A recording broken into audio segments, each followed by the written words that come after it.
নমো বুদ্ধায়।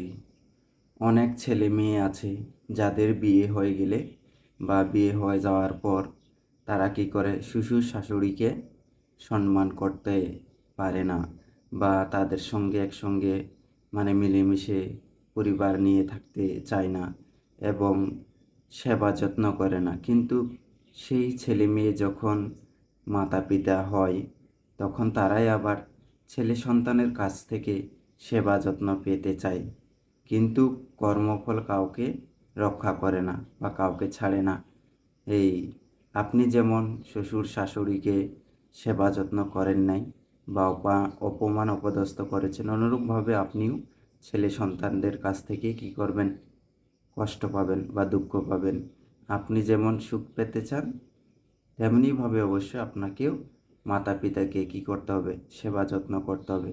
তাহলে আপনিও ছেলে